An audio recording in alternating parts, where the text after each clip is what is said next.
The arena roars, chains rattle, the crowd screams for blood.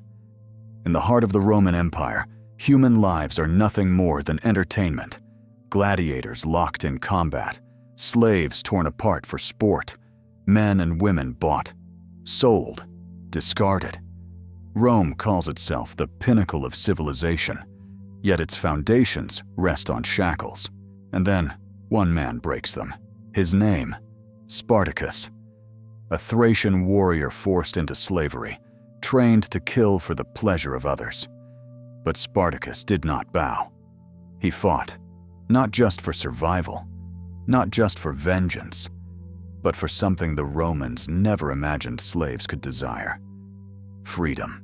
From a single mutiny in a gladiator school, Spartacus ignited one of the greatest uprisings the ancient world had ever seen. What began with 70 men armed with kitchen knives exploded into an army of over 70,000 men, women, children, slaves who refused to kneel again. For nearly 2 years, this rabble of the oppressed humiliated Rome's legions, shaking the Republic to its core. But Rome does not forgive rebellion, and the price of defiance was written in blood, stretched across hundreds of crucifixes lining the Appian Way. This is not just the story of a revolt. It is the story of a dream. A dream Rome tried to bury, but never truly silenced. This is Echoes of Spartacus. Freedom or Death. Chapter 1. Rome's world of chains. The Roman Republic prided itself on freedom, but not for all.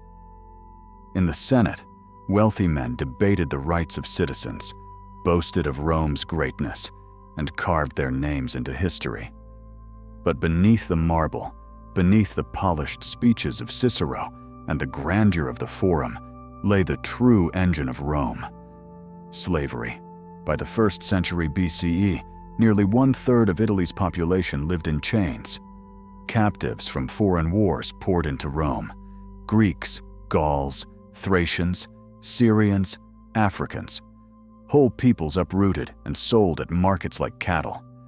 The empire's triumphs abroad were Rome's tragedies at home. Every victory brought thousands more slaves dragged in chains, their lives turned into property. Slaves plowed the fields, worked the mines, built aqueducts, and fought in the arena. Rome's wealth, its food, its entertainment, all of it was soaked in the labor of the enslaved. The Romans called their system natural, even civilized. They believed some men were born to rule and others to obey. The whip enforced what philosophy excused, and for those condemned to the gladiatorial schools, life was worse still. Stripped, branded, beaten into obedience, they were trained like beasts of war. Some were criminals. Others, like Spartacus, were soldiers captured in battle, reduced to human spectacle. In the arena, they fought not for honor, but for survival, their deaths feeding the hunger of crowds. But cracks were showing. Though Rome imagined its slaves as voiceless, the truth was far more dangerous. Throughout the Republic's history, rebellion smoldered. The Sicilian slave wars in the 2nd century BCE had already shaken Rome, proving that even chains could not fully silence resistance. Thousands had risen before, and thousands would rise again. It was in this world, a world of whips and chains, marble and blood, that Spartacus appeared. A man of Thrace, captured, enslaved, and forced into the life of a gladiator. Rome thought it had broken him. Instead, it had forged its greatest enemy. The stage was set. The Republic had built an empire on chains, but chains, once broken, cut deep. And soon, Rome would bleed. Chapter 2. The making of Spartacus. Long before his name would echo in the Roman Forum as a curse, Spartacus was simply a man of Thrace. His homeland lay on the rugged edges of the Balkans, a place of mountains, forests, and warrior traditions. Thracians were no strangers to Rome. They had fought alongside and against the legions, sometimes allies, often enemies. To the Romans, Thracians were barbarians, fierce in battle but uncivilized, good for little more than serving as mercenaries or slaves. We know little of Spartacus's early life. The sources are fragments written by Roman historians who despised him. Yet through the gaps, a picture emerges. He was likely born free, a warrior among his people. Some accounts suggest he once served in the Roman auxiliary forces, learning their tactics, their discipline, their iron way of war. Others say he was captured in conflict, chained as a prisoner of war, and sold into slavery. However it happened, one truth is certain. Rome underestimated him. Enslaved, Spartacus was sent to one of the gladiatorial schools of Capua. These were not schools in the modern sense, but brutal training camps where men were transformed into human weapons. They were owned by lanistae, masters of flesh, who bought and sold gladiators like livestock. Spartacus belonged to the school of Lentulus Batiatus, a man whose wealth came from blood spilled in the arena. Here, Spartacus's body became both his prison and his weapon. Days were filled with endless drills, wooden swords replaced with steel, shields raised, formations practiced under the watchful eyes of trainers who wielded whips as freely as commands. Failure meant a beating. Rebellion meant death. The gladiators were branded with scars, not just from combat, but from punishment. They lived in cells, ate meager rations, and were forced into bonds of rivalry and distrust.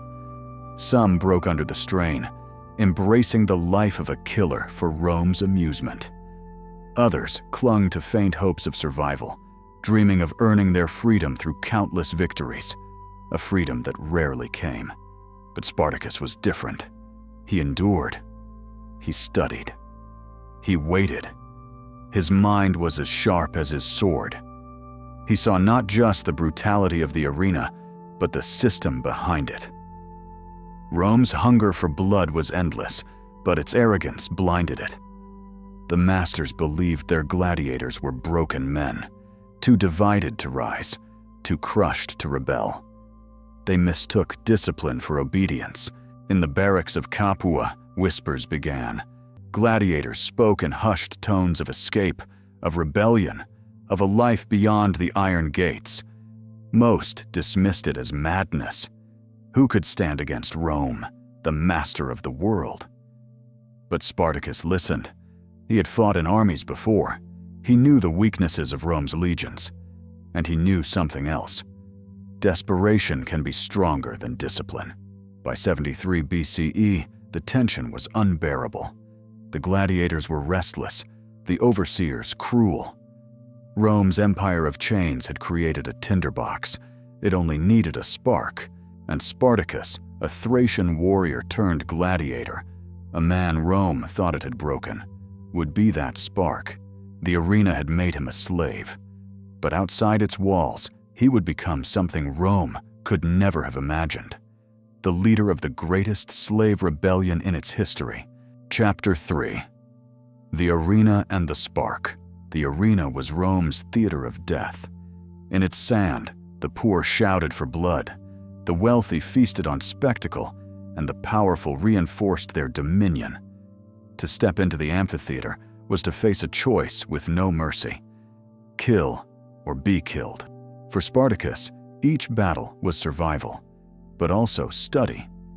He fought with a mind sharpened not just on swords, but on strategy. He observed the crowds, the rhythms of combat, the arrogance of the trainers who believed gladiators were nothing more than trained beasts. Rome demanded performance. Spartacus gave survival.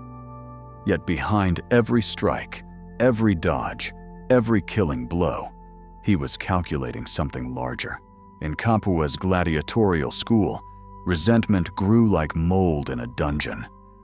The men were weary of chains, of humiliation, of being paraded like animals for the pleasure of Rome. Spartacus was not alone in his anger. Among his companions were men who would become names whispered in Roman fear. Crixus, a Gaul of immense strength and ferocity, and Euonymius, a fellow gladiator whose defiance matched his skill. Together, they began to dream aloud what others only dared in silence. Escape. The plan was desperate, almost absurd. Armed not with swords, but with kitchen knives, spits, and scraps of metal, 70 or so gladiators plotted to break free. Word spread quietly, passed from cell to cell in whispers and glances. Most believed it madness, a suicide pact. But Spartacus believed differently. He had seen Rome's might up close, but he had also seen its blind spots. Rome feared armies. Rome feared kings. Rome did not fear its slaves. That arrogance would be its weakness. When the night came, it came with fury. The gladiators rose, storming the kitchens, seizing knives, cleavers, and whatever weapons they could grasp. The walls of Capua shook with shouts and the clash of steel. Guards, unprepared for the fury of desperate men, fell beneath blows from hands that had been trained to kill. The school of Lentulus Batiatus, once a fortress of discipline, became a slaughterhouse of vengeance. Only about 70 broke through the gates. Many were cut down before freedom's first breath. But those who escaped carried more than stolen blades. They carried the spark of rebellion. Led by Spartacus, they fled into the countryside, a ragged band of fugitives armed with nothing but fury and will. Rome thought it would be easy to crush them, just another band of runaway slaves. But these were no ordinary fugitives. These were gladiators, trained in the arts of war, men hardened by blood and survival. Spartacus shaped their desperation into discipline. He taught them to fight not as individuals, but as an army. Their first victory came quickly. Pursued by a small Roman force, Spartacus turned what should have been slaughter into triumph. Using the slopes of Mount Vesuvius as his ally, he ambushed the soldiers, trapping them in terrain they did not understand. Roman arrogance had sent them unprepared, expecting scattered slaves. Instead, they met organized fury. The Romans were cut down, their weapons seized, their supplies captured. For the first time, Spartacus's men held real swords, real shields, real hope. The news spread like wildfire. Across the countryside, slaves abandoned fields and households, fleeing to join the rebel band. Within weeks, Spartacus's force swelled from dozens to hundreds, then to thousands. Men, women, children, the enslaved of Italy, beaten and broken for generations, now saw in Spartacus something unthinkable. A chance. In Rome, panic began to stir. The Senate had underestimated them. What had started as a prison break was now an army. The laughter that once dismissed Spartacus turned into uneasy silence. For the first time, the empire of chains felt the tremor of revolt. But for Spartacus and his followers, there was no illusion. They knew Rome would not forgive. They knew that every battle was not merely survival, but defiance. And in every strike of their stolen blades, they carried a message sharper than steel: freedom or death. The spark had been lit, the fire was spreading, and soon it would consume all of Italy. Chapter 4. The fire spreads. The flames of rebellion rarely stay contained. What began as a handful of men breaking free from a gladiator's barracks now burned across the Italian countryside. Like a wildfire, Rome could not control. Spartacus and his band of escapees had slipped into the shadow of Mount Vesuvius. The Romans expected fugitives to scatter like frightened animals, hiding in caves, starving in forests, praying to be spared. But Spartacus had no intention of scattering. He began to train, to discipline, to forge chaos into something sharper. Word spread quickly, carried by whispers on the wind and by the footsteps of runaway slaves. Field hands toiling in vineyards heard of the gladiator who had defeated Roman soldiers. Shepherds in the mountains passed stories of a Thracian warrior who promised not survival, but freedom. One by one they came, men, women, even children, swelling the ranks until Spartacus's band was no longer a desperate mob, but the beginnings of an army. The Romans, arrogant as always, laughed at first. How could peasants and slaves stand against the might of the Republic? A praetor was dispatched with a small force, confident that the matter would be finished in a day. Instead, the Romans found themselves ambushed, crushed, humiliated. Spartacus's fighters, armed at first with kitchen knives, sticks, and stolen swords, turned discipline and rage into victory.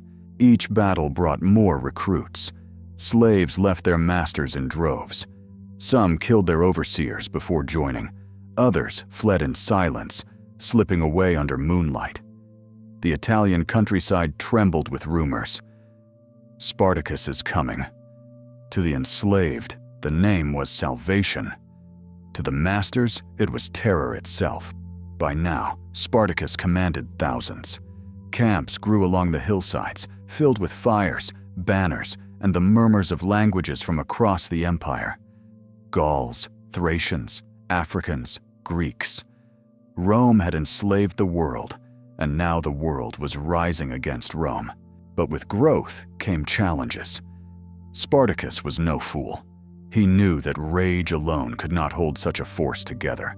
He imposed discipline. Raiders who plundered recklessly were punished. Women and children were protected. Supplies were shared. Slowly, what could have been chaos began to resemble the order of a true army. For Rome, this was no longer an inconvenience. This was an insult. The Republic had been built on conquest, its power sustained by slaves. And now those same slaves dared to strike at their masters. More legions were dispatched, each with greater numbers, each certain of victory. But again and again, Spartacus outmaneuvered them. He used the mountains, the forests, the very land itself. He turned peasant knowledge into military advantage. He taught men who had once bent their backs to plows how to bend Roman soldiers to the ground. Victories piled up.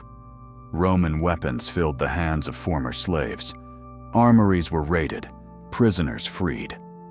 And in every village, the sight of Spartacus's banner, a crude symbol of defiance, drew cheers from the oppressed and fear from the wealthy. And yet, Spartacus's vision remained clear. This was not about plunder. This was not about revenge. It was about freedom. He dreamed of leading his people beyond the Alps, out of Italy, away from Rome's reach. But dreams are fragile things in the shadow of empire. For some, freedom was not enough. Many among the rebels hungered for revenge, burning villas, crucifying captured masters, repaying centuries of cruelty with cruelty of their own. Rome called them savages, but it was Rome itself that had taught this language of violence. Still, Spartacus tried to hold his army to a higher purpose. He knew that to defeat Rome, they must be more than Rome's reflection. The Senate at last began to panic. Reports came of entire provinces trembling, of estates abandoned, of senators themselves fleeing to the safety of walled cities. Spartacus was no longer a rogue gladiator. He was a general commanding an army larger than many Roman legions. And the question haunted every Roman household. If slaves could rise here, could they rise everywhere?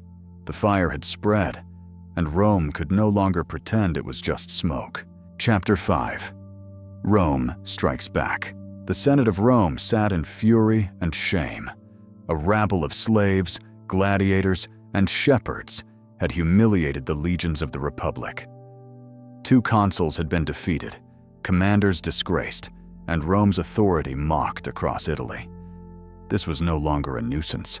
It was a crisis that threatened the very foundations of Roman power. The Senate turned to a man, not yet great, but ambitious beyond measure, Marcus Licinius Crassus.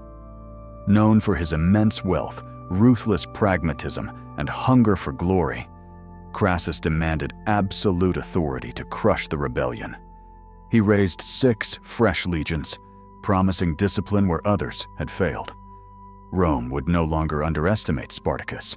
Meanwhile, Spartacus's army had swelled to nearly 100,000 strong. But with size came division. Some factions urged an immediate march north to cross the Alps and scatter into freedom. Others dreamed of plundering Italy itself, perhaps even marching on Rome. Spartacus himself was torn. He longed to lead his people beyond Rome's reach, yet he also understood that the Republic would never forgive them. Freedom without security was only a pause before slaughter. Crassus struck hard. He restored fear into his legions through brutal discipline, reviving the ancient punishment of decimation, executing 1 in 10 soldiers who faltered. Where previous generals had stumbled, Crassus drilled his men into relentless efficiency. His campaign was not just to defeat Spartacus, but to erase the shame Rome had endured. The stage was set for a clash, not merely of armies, but of destinies. One side fought for empire, the other for existence. As Crassus's steel closed in, Spartacus prepared for the war that would decide whether liberty would blaze across the world or be buried in Roman soil. Chapter 6. The Last Stand. The winter of 71 BCE came down like a curtain. Cold winds scraped the hills of southern Italy. Campfires sputtered in the rain. In the valleys, fields lay stripped and blackened. The land itself bearing scars of a war Rome swore should never have existed. And yet it had, because men in chains had decided to walk upright. Spartacus knew time was turning against him. Victories had piled up like captured standards, but Rome was learning. Crassus had hammered panic into discipline. His legions marched like iron, dug like moles, killed like machines. The Senate whispered of reinforcements, Pompey returning from Spain, Lucullus landing on the coast, wolves converging from every compass point. If the rebellion were to escape, it had to be now. South he went, to the rugged toe of Italy, hoping for ships, for a ferrying to Sicily, where memories of older slave wars glowed like coals under ash. There were talks with pirates, gold offered, safe passage promised. For a breath, the sea looked like freedom, and then it didn't. The pirates vanished with the wind, taking coin and hope alike. The coastline that had seemed a door turned suddenly into a wall of water. Behind that watery wall, Crassus advanced. Crassus chose earth as his weapon. Across the Isthmus of Bruttium, he ordered a monumental barrier, ditch, rampart, palisade, a spine of dirt and stakes that cut the rebels from the rest of Italy. It was part engineering, part psychology. Let the slaves feel the ring closing. Let hunger do the work of legions. Night in the rebel camp was a chorus of small sounds. A mother hushing a child, a man sharpening the same blade he'd stolen from a Roman years ago. Guards pacing with feet too tired to feel the cold. Food ran thin. Tempers ran thin. Dreams grew sharp-edged. Some spoke again of marching on Rome, others of slipping away into the hills. Spartacus listened, then lifted his hand for silence. He had always been 2 men at once, the fighter who could turn a shield wall into a storm, and the shepherd trying to guide a nation that had never been allowed to exist. "We are not beasts," he'd said more than once. "We are people. We have to live as a people." But living as a people required a place to live. Rome owned the map. Then came the night of the breakout. Wind knifed the marshes. Rain hammered the rampart. Spartacus studied the Roman line and found what cold and darkness always make: a seam. He ordered bundles of vines and brush, hurled them into the ditch until mud swallowed the thorns. He drove his best fighters first, a wedge of desperation and discipline. Roman horns bleated alarm, javelins rattled the rain, and still the rebels poured through, slipping, cursing, bleeding, climbing the wall of Rome and dropping like shadows onto the other side. They were free again, if free is what you call a deer beyond the hounds with the forest on fire. Crassus did not collapse. He wheeled, reformed, hunted. The country became a chessboard where each square was a ravine, a defile, a farm torn open and empty. Spartacus struck and vanished, the old guerrilla rhythm beating under the drum of retreat. Every contact cost Roman blood. Every day cost the rebels time. And then came the rumor that Pompey was close, that Lucullus had landed, that Rome had grown a second mouth and a third hand. The rebellion stood between an anvil and the sea. Spartacus gathered his captains in a ring of smoke and lantern light. No one spoke of surrender. There are wars you fight to win, and there are wars you fight because there is no room left to kneel. At dawn, he addressed the army. Not the hardened corps alone, but everyone. The men who'd learned to march, the women who'd kept fires alive through snow, the children who had grown tall enough to carry water and fear. He did not promise safety. He promised meaning. Remember, he said, what was taken and what we refuse to give back. Remember the whip, the brand, the auction block. Remember the sand of the arena and the laughter of those who sat above us. Today, they will not laugh. Some accounts say he sacrificed his horse before the final battle, declaring, "If I win, I'll have horses enough from Rome. If I lose, I won't need one." Whether the words are truth or embroidery, the meaning fits the man. He would stand, and he would share the fate of those who had followed him out of darkness. They formed in ranks on a gray morning near a river that would drink too much.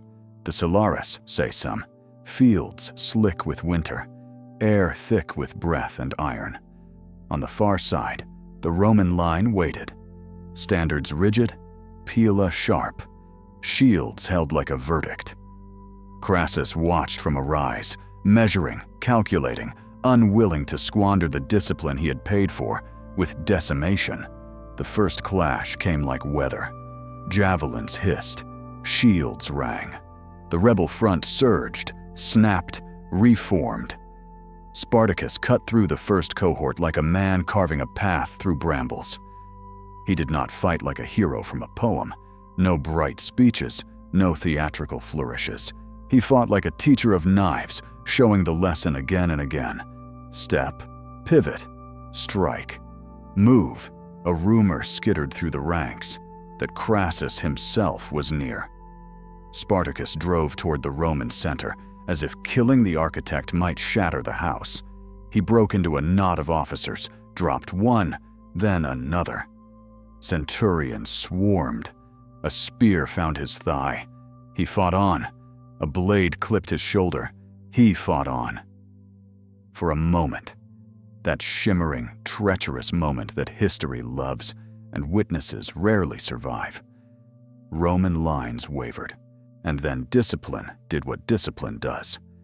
Reserves flowed. The Roman machine closed its gears. The rebel right buckled. The left began to slide. A young boy, too small for the shield he carried, stumbled. A woman pulled him behind a cart and thrust a water jug into the hands of a man who had already dropped 3 and was reaching for a sword he could not lift again.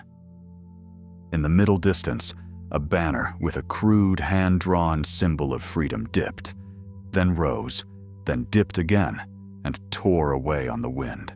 Spartacus found high ground, a small rise no historian bothers to name, and turned at last, not toward the Roman center, but toward his own people. He shouted for the line to dress, for the wounded to fall back, for the strong to hold one more minute. He knew what minutes are worth. Crassus pressed. His legions chewed forward, not fast, not heroic, but inevitable, the way accountants move down a column of debts. The world's most civilized republic solving a moral equation with cold arithmetic. Property cannot win. People cannot be property. Rome accepted the first half and killed the second. The last circle formed around Spartacus, as circles always do when the tide is wrong. Tighter, then tighter, blades flashing dull in the filth. He broke another helmet. The man beneath it folded like wet cloth. He took a cut across the ribs and did not look down to see how deep. He drove at a standard, got within reach, and then the standard wasn't there anymore because a wall of skuta shoved him sideways into a ditch that hadn't existed until it had. No one found his body, so they say. Perhaps it was trampled into the mud, hidden under the armor of a dozen fallen men, claimed by crows and floodwater before names could be matched to faces. Or perhaps the truth is simpler. Men who die for impossible things sometimes vanish the way impossible things do, leaving behind not a corpse, but a sentence the living must finish. By afternoon, the field was a ledger of endings. The rebel army came apart in torn knots, still striking, still fleeing, still refusing to understand how a world returned so quickly to the shape that had broken them. Those captured were bound. Those who escaped vanished into ravines with the same terrible grace as smoke. Crassus had won the battle. Rome, as ever, would declare it had won the argument. Yet even the victors understood that something larger than a cohort had been engaged that day. You can close a ledger with blood. You cannot balance it. The road ahead of the survivors ran only one way, north, toward Capua and Rome, along the Appian way that the Republic loved to boast about. Straight, strong, civilized. Crassus would make it a gallery of warnings. He would speak to Italy not with speeches, but with wood and nails. But for a heartbeat, before the carpenters were summoned and the law wrote itself with hammers, there was only the wind in the trampled reeds, the stutter of a dying banner, and the fact that an empire had needed all its cunning, all its treasure, all its cruelty to defeat an idea that had begun with 70 men and a stolen knife. The last stand was over. The reckoning began. Chapter 7, Crucifixion Road. The battlefields of Italy have always been loud. Armor clashing, horns blaring, horses screaming. But what followed Spartacus's last stand was not noise. It was silence. The kind of silence Rome used as a weapon, stretched out across hundreds of miles, nailed into the air with iron. The Appian Way, a road built to carry armies, to move trade, to boast of Roman order. Now it was to become something else entirely, a monument to terror. Crassus had won his victory at last, but he knew Rome's Senate was fickle. Pompey was marching home in triumph from Spain, eager to snatch glory. Crassus needed something Rome could not ignore, so he gave it blood, so much blood that the stones themselves seemed to drink it. 6,000 prisoners, torn from the chaos of the battlefield, stripped of weapons, stripped of dignity, were led north. They were not marched as men. They were paraded as examples. On either side of the Appian Way, carpenters worked day and night, raising crosses of rough timber. No ceremony, no trial, just names that didn't matter and sentences already decided. One by one, the rebels were nailed to their wood, arms stretched, ropes biting, iron spikes punching through flesh. No mass execution to make it quick. No, this was a theater of agony. Each man lifted separately, each cross driven into the earth with the same rhythm. Thud, pause, thud. The road filled with forests of death. Imagine walking that road in the days that followed. For mile after mile, the horizon does not change. The bodies of Spartacus's people sway in the wind, crows circling, dogs prowling the ditches. Mothers who had marched beside their children now hung inches apart from them, the air between their crosses filled with flies. Soldiers joked to hide the sickness in their stomachs. Merchants traveling north hurried their mules. And slaves, the silent majority of Italy, looked and remembered. Rome told itself the message was simple. This is what happens to those who rise against us. But messages are double-edged things. To some, Those crosses said despair. To others, they said defiance. For each body was not just a corpse, but a testimony. They had fought Rome. They had almost broken it. They had proven that chains could be lifted, even if only for a heartbeat. Crassus returned to Rome, hungry for triumph. But politics is as cruel as war. Pompey, arriving later, claimed that while Crassus had defeated the slaves, he had cut them off and finished the war. History's pen split the victory, leaving Crassus bitter, Pompey proud, and Spartacus's ghost walking between them. But the real victory was never Rome's to begin with. What Rome killed on the Appian Way was a body of men, not the idea they carried. The Republic believed crucifixion was final. Yet even as the crosses rotted, stories spread, whispered in slave quarters, muttered in mines, carried by traders across seas. They fought Rome, the story said. They fought Rome, and for a moment, they lived as free men. The Appian Way became a scar across Italy. Years later, travelers swore the road still stank of death, that the soil grew thick grass where blood had soaked deepest. And perhaps that is the truest memory Rome ever made, not the grandeur of its temples or the triumphs of its generals, but a line of crosses stretching to the horizon, marking the cost of empire. Spartacus's body was never found. His name, however, was. It lingered, slipping into songs, creeping into histories Rome tried to silence, echoing in every whisper that said freedom might still be possible. Crassus and Pompey would rise, fall, and vanish. Rome itself would burn and be rebuilt, then crumble into dust. But the name Spartacus would not. The crucifixions were meant to end the story. Instead, they gave it permanence. Because when the world remembers Rome, it remembers legions, emperors, aqueducts, and the slaves who once made Rome tremble. The Appian Way still runs straight through Italy. Tourists walk it now, their feet falling on the same stones that once bore the weight of legions and rebellion. They see ruins, arches, crumbling villas. But if you stand very still, in the heat of noon or the quiet of dusk, you might hear another sound. The faint creak of ropes in the wind, the whispers of men who refused to kneel, the echo of crosses where empire thought it had silenced them forever. The crucifixions were Rome's sentence, but the memory, that belonged to Spartacus. Chapter 8.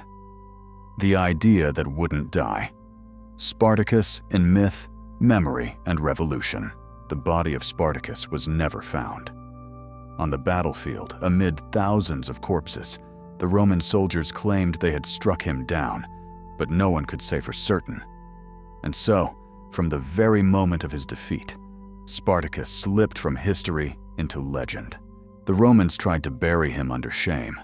Writers like Appian and Plutarch described him not as a hero, but as a dangerous slave, a man who dared to challenge the order of the Republic.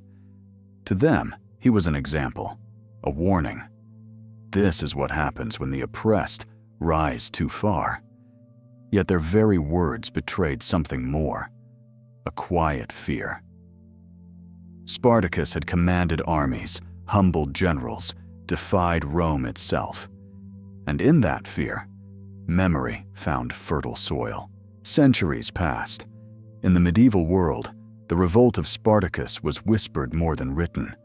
Kings and priests, rulers and lords had no interest in remembering a slave who defied empire. But silence is not erasure. Like a spark under ashes, his story endured. It returned in the age of revolutions. The Enlightenment rediscovered him, and suddenly, Spartacus was no longer a bandit in Roman fields, but a prophet of liberty. The French revolutionaries hailed him.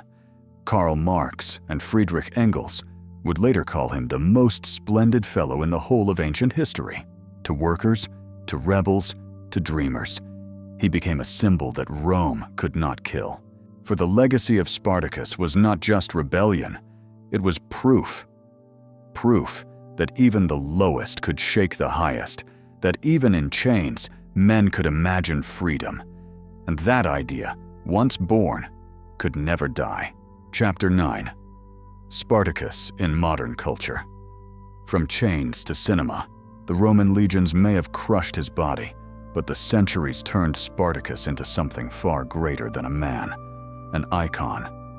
Where history ended, imagination began.